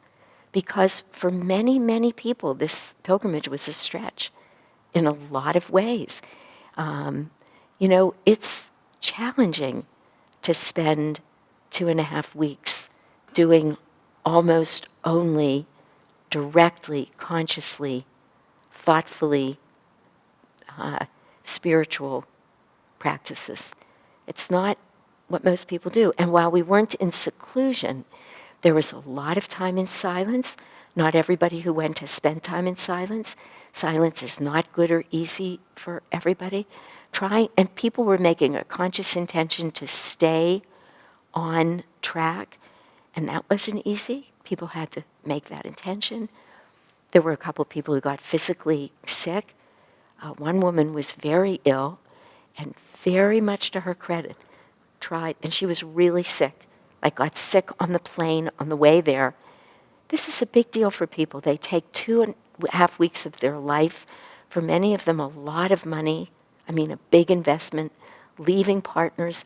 Many sacrifices people had to make. There were people who went on this trip who had a hard time with a vegetarian diet. Ellen and I were just talking. People had to stretch. And so it wasn't a stretch for me in the same way, so I'm not sharing that personally, but because I was who I was on the trip, I was watching everybody, checking in with everybody, holding hands. I was listening to everybody. People came to me. It was right. It was what was meant to happen. And particularly Heidi, who got very ill, and she told me I was allowed to tell her story, so I'm not. God bless her. She could have just been so discouraged. It meant a lot for her to go on this trip, and it was a very hard decision. And there were just days that she just couldn't go. We went, I forget where she didn't go, I think it was Cortona, and it was a fabulous day. And everybody just comes home changed from it. And then Heidi met us for dinner, and, as I said, we brought all of this energy back. But I said to Heidi a couple times, and she knew it and she got it. We talked a lot. I have deep, deep respect for Heidi. She's a yogi. She's a yogi. And if you ever take her yoga classes, you feel it. It's just in those classes. She's a remarkable woman. But I said to her, for each experience that everybody was having, but Heidi was sick, she's still sick, but she never got over it through the whole trip. She was exhausted and really not feeling well, and fevers and face hurt, and so it wasn't just like a little cold. And I said to her, I'm sorry for you. I have to tell you, the human part of me, I just want to make you all better and hold you. And, if I had antibiotics with me, I'd probably be throwing them at you, even though I'm not sure this needs it. But I said to her, so my heart in a very human way was there. I said, but it would be such a mistake for me to talk to you as if this is a mistake. This is your pilgrimage. This is, and I know those words are very easy to say, and they're much harder to live when it's your karma that's coming up. But this, there can be no mistake about it. It's exactly the pilgrimage you were meant to take, that you were meant to clear all the time for, spend all the money on, be away from your husband. This is it. This is it. You could just as easily look at God and say, thank you, God, for this, as no matter what. And she said, absolutely, I know that. She said, I'm more or less successful. I mean, we would all probably say that, because we're not saints. But, and I think because everybody's been telling me that people have spoken to them about the pilgrimage, or they're still talking about the pilgrimage, and many people from the pilgrimage are still coming to my office here and saying, can we talk a little bit? People were moved. And in that, I think that's the level that we can be sure that it is sustained, and nothing will really change that, even as we get caught up. We're all living lives that are meant to sustain this. Every one of us is doing the very best we can do. And if we're not, I'll tell you a little story. I came in here before all of you got here, and I was talking to Master, because I've been thinking maybe I could make a little more effort to get up even a half hour earlier and make my meditations a little longer. And, I meditate every day. I mean, it's not that I don't meditate. And I meditate twice a day, sometimes at night. It's what Savitri used to call 12 and out. I might do 12 Kriyas and that's it, but often a little longer. But I know I could be meditating more. I've known it for a long time that I could be meditating more. And I've often just let myself off the hook because I am sort of the quintessential karma yogi, and everybody knows that. And I really do try and hold it as karma yoga when I'm serving.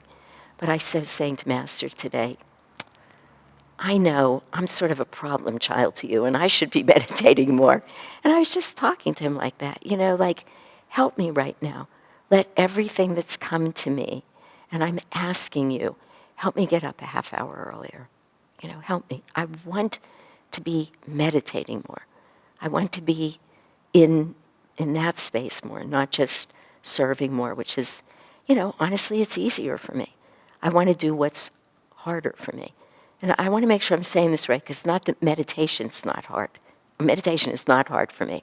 The 8-hour meditation, or 3-hour, I love this trip because we meditated a lot.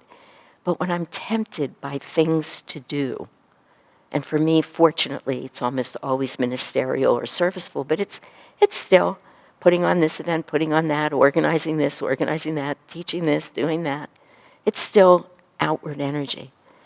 And I just said, I really want some help. So, I hope he heard me. I said, I'm even probably asking you to do more than I'm able to do, but, what are gurus for? I mean, so, I just think that I realize that it's very hard to make yourself do it.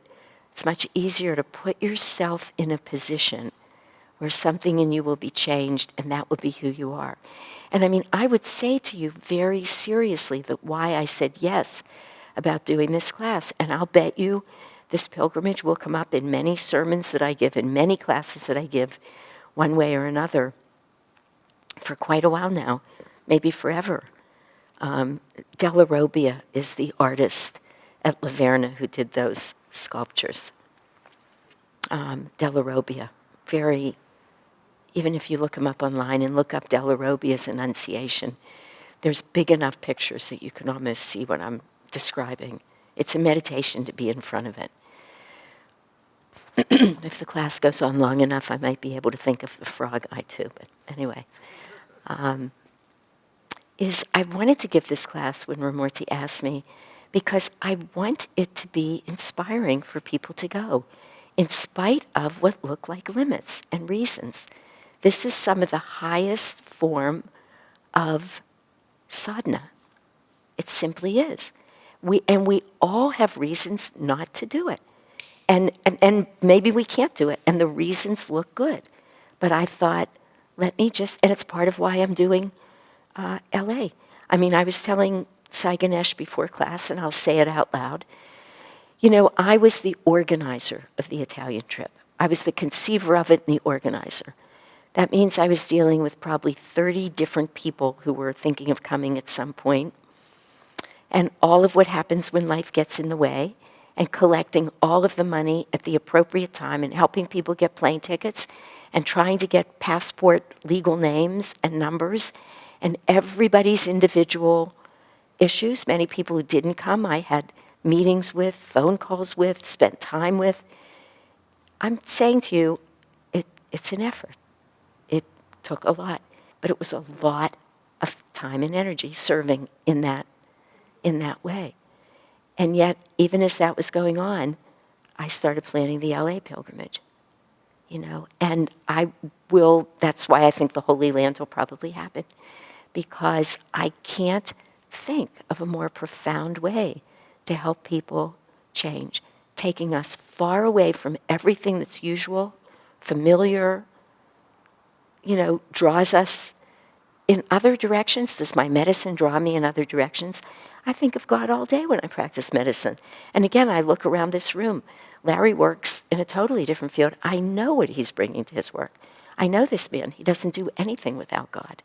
I mean, I really believe that. And yet still, I'll say it about me. Now, this is not about Larry. For me, this is a higher form for me, it's a better way. I hope to inspire other people to go on pilgrimage with it. And in that way, not that every life experience isn't changing us, but, you know, the truth is we can open ourselves to more or less transformational energy, maybe as we're ready for it. So it's not a guilt thing or a blame thing. It's a hope that people will feel the inspiration and make a decision in the future. Gee, I'll go on this. And to choose one mindfully and thoughtfully that will work for you. Because if you bring yourself up against too serious an issue, the issue gets you. And you can't get beyond it. And, you know, that didn't happen here, although many people struggled and had to open to it for a lot of different personal reasons. But if you go into something, like for me, I wouldn't go on another pilgrimage with 50 people. It just wouldn't be good for me. I'll make sure I always go on smaller pilgrimages. Having said that, we're taking 40 people to Los Angeles. We can all be on one bus, which makes a huge difference. And anyway, for whatever reason, it feels different. But, okay. Anything else? I think, and this is one of the reasons I wanted to come to this, I think just this class by itself helps sustain other pilgrimages. Yeah. It's brought up all of these other things, and it's just continued as you speak, that things keep popping up. So Yeah. It's a gift in that way to just bring pilgrimages that were done 25 years ago. Right. That's a very good point. And in a conscious and deeply spiritual way, you remember it and you get to, yeah. Even remembering in this Sanskrit way, which usually refers to something other but smriti, where you're not just remembering with your mind, right, but you're having, yeah.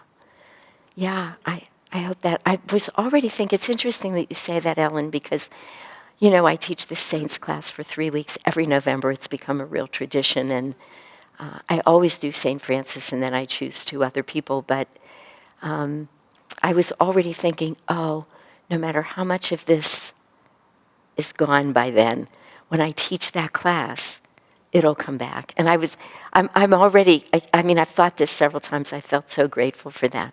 And that's the point, that, because Ellen's saying that coming to a class like this helps you remember previous pilgrimages that you've taken, and even previous life experiences that touch on us like this, you know. Yeah. Morella, do you want to say anything about your experience in Swamiji's room? Well, I'm gonna put this on you because it doesn't work as well without it. Come on, just sit down here and just spend a couple of minutes. Yep. Okay. Yeah. But I thought just hearing from somebody else, is that comfortable for you? Mm-hmm. That's perfect. Hi. 1.5 years ago, I was at Ananda, Assisi, and when I meditated the first time at Swami Kriyananda's house, in particular in his bedroom, where he left his body, that was for me a really amazing experience. In particularly, it was very heart-opening, and my heart totally cleared up in many ways. For example, I sat at the end of his bed, and I went with the intention into the meditation that whatever is necessary for me to heal now at this moment, please take it. So, and then during the meditation, you had the sense there was an incredible presence around. It felt very different than outside of the house or in any other parts in Ananda Assisi. It felt quite magical. You could sense a kind of vibration, but also the air, everything, all your senses picked up things you never experienced before. Was it something you heard? Was it something you felt? Even what you saw? If you were a little bit clairvoyant, you could see some colors which you haven't seen before. You could hear certain things. And I remember reading once that where saints leave their bodies, there the space is charged with the omnipresence. So because it's like the boundaries between our world and the astral world and beyond gets blurred at that moment. And this is how it had just an incredible feeling I never felt before. And for me, it expressed itself. I started crying and I was at that time not a crying person. Now things have changed, but at that time I did not feel comfortable crying, in particular not with other people around. But with the crying, things brought up. I could see visions, things just cleared up just by sitting there. I didn't have to work for it. The only thing I had to do was sitting there and being open. It was quite amazing. It was a huge blessing.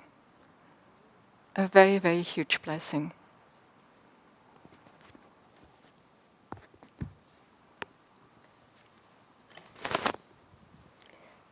I wanted to say that exactly what Morella mentioned about where a saint leaves their body is part of why we've decided in Los Angeles. And I think that little piece that I read to you a while ago, where Swami was saying, I don't know where they were, but he was saying Master was here.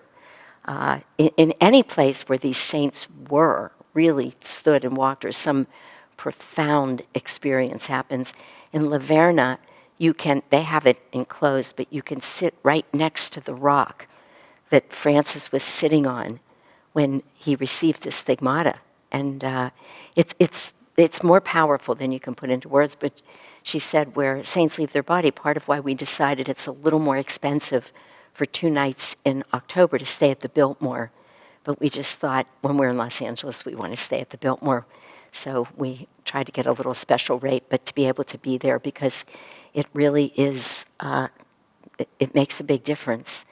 I wanted to say something just flashed through my mind about where he received the stigmata and the rock. Sorry, I lost it. This is one thing I wanted to tell you. I'm not sure. Oh, yeah, I know where I mentioned it, so not with any of you. One of the things at San Giovanni Rotondo, in that very modern temple, huge, massive modern temple that I was talking about, in order to get down to where Padre Pio's body is, you walk down. It's interesting, even the way they designed it architecturally, but you walk down this hallway, and on either side of the hallway are these amazing depictions, drawings of exactly analogous moments in St. Francis's life and Padre Pio's life. So it's St. Francis on one side and Padre Pio, and very similar experiences, all of the very well-known experiences from Francis's life, which I never finished the story before, when his father took him to court because he wanted the money back. And, I mean, everybody knows the story, and Francis ripped off his clothes. And anyway, all those famous stories of St. Francis, Padre Pio has famous stories too. I'm not going to tell them all right now. But they're just, you just walk down, and that's the one place I saw everything written in Italian and in English. So you could, I knew the story, so if you looked at these murals, you would know anyway. I would know. But they were written there. Well, the very last mural, it says something so beautiful. I took a picture of it, and I really should have brought my phone with the picture so I could read it to you, because paraphrasing these things is not the same. But basically it says, if in reality you actually want to know either of these saints, you have to come to God. Oneness with God yourself, because that's where they are. So in other words, they are now one with the divine. You have to be one with the divine to really know them. And it was so just beautiful knowing that that's, and part of what you said just reminded me of that, because you could sit near Swamiji, and you were, of course, there very soon after he died too. And what a difference that makes, I don't know how his energy changes over time. But the energy is profound in that room. It is palpable, as Mirella was saying, in different ways. And there were many people who didn't go anywhere for a day in Assisi, but sat in his bedroom all day. A couple of people, anyway, did that. That you just realize where they are and where you want to be, and something about being in their presence like that helps you get there. In that moment, you can just feel it in a different way than you might, again, because of, I guess, I'm going to speak for myself. You know, I feel very close to Swamiji, but not like that. Not here, not like that. It's just something different. Yeah. So is that the same as what happens on November 2nd, of the Day of the Dead, when the veil is much thinner between us and the house? Ellen's asking me about what happens on the Day of the Dead, but I don't know anything about it to say. Yeah. You know, I think many, many people all around the world, I have this experience, but many people who never met Swamiji, speak about this, that after he died, they could feel him so clearly. There were several people in the community, just in our community. The night that Swamiji died, Asha called me and called Helen, and we went around and we awakened people to get everybody to come into the temple. And we stayed there for many hours after that. There were a couple people that we couldn't awaken. You know, their phones are off, or they didn't hear the knock on the door, but who told us stories later of experiences. One woman was, at the moment, having a dream where a figure that she at first didn't recognize but was in blue, you know, came to her, and now I'm going to forget the exact words. You probably heard this story too, but said, I'm here to take you home. Don't worry, I'll be here. And that woman, I don't know if she'd ever met Swamiji, I'm not sure, but there are people all around the world who didn't meet Swamiji who wrote about stories. Whatever happened with his, because Master told him, death will be your final test, and then you will be free. Not quite in this lifetime, but at the moment of passing. So we know what happened to Swamiji, and in our own little finite ways, everybody has this image, he broke free of whatever was constraining him, whatever little thin veil, you know, because you look at Swamiji, and of course the question comes up, was he a Jivan Mukta in this life? He was so, look at all he did, you know, so the question is right there to be asked, but whatever it was, Master assured him, you'll get through it. You'll live out that last little bit of karma, and you'll be free. And I think, and again, I don't know how to think of this because it's not something one thinks about, but there's no other way to talk about it since I've never experienced samadhi.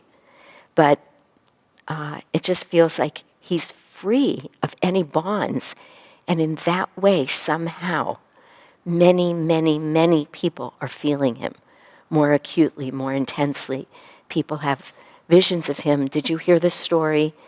I don't know if this was told at the Moksha Mandir. I can't remember when it was told, but one of the construction workers who was just hired by the man who ran the whole construction of the Moksha Mandir and was working there for months.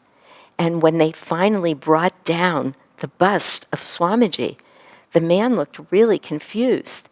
And somebody, I think it was, somebody said to him, what's happening? And he said, that can't be the man who died. And they said, yeah, this is Swami Kriyananda. And they said, but I've been with him every day in the garden. He's been here every day. And this is the construction guy is not involved with Ananda. I mean, these things are just happening more and more and more. And I mean, that guy, he just kept saying, this is impossible, but he knew that that's exactly who was there. I mean, Swamiji was there overseeing and guiding and inspiring all of what was going on. And the place feels that way. The whole place feels inspired. That Moksha Mandir, everybody says, just feels like it was just lowered from heaven. I mean, that's what it's like there. And so it doesn't surprise me that Swamiji was around. I was a little jealous of the guy, but otherwise, I was also very happy for him. What great karma. Really, how does that happen? People who never even met him are having these experiences. So he's just so present. And I do want to say, I feel him that way. I find myself in conversation, Swami, what do you think about this? What should I do? Often, even here. But whatever just happened that held that all up into this enormous world of, hey, and it's not just Swamiji. I mean, you're connected to these souls. So. Whoa. Well, that's another very interesting thing. Like when we go to LA, we've made several trips to LA as a group for Swamiji's book launches. And again, they've been great fun. We take a bus down and a bus back. And of course, we're chanting on the bus and telling stories. And I remember once the bus driver started with this, what are they called, skull and crossbone things on his cap. And he had this horrible T-shirt. He was just driving. And he wound up coming to all of the events down there. And we bought him a new cap. And he threw away his cap. And I mean, it was just so sweet. People's lives are changed. And we just don't realize. I mean, we get on a bus and we chant. And I saw it in Italy. Our bus driver, one of our bus drivers, he had a radio and he put it on. And it was like, it was English pop music. And I thought, oh, man. But I didn't know, I think I could ask him. We had a long bus ride ahead of us. I forget where we were going. Maybe he took us from Rome to Assisi. I can't remember exactly. And then finally somebody else came up and said to Kirtani, can you please ask him? And she did her thing in Italian. I don't know exactly what she said to him, but basically saying, and very sweetly, that woman is just, everything she says, you just want to do whatever it is she's saying. You can watch it. You don't understand a word of it. But everybody responds to her. She is a dear soul. And he just, without anything, turned the music off. Then as time went on, and we were singing. We had the guitars out, the harmonium, and, singing all of our music. And you just knew by the time we got up to Assisi, his life was changed. It's amazing. I mean, it's really quite amazing. Energy is energy. And you don't have to know about it. You don't have to think about it. It's having an effect on you. And it's very beautiful. It's very beautiful to know that. So, all right, everybody, thank you. This just turned out to be really very wonderful for me. I actually really appreciate the opportunity to share all this and keep it alive very much, as Ellen was saying. So thank you all for being here.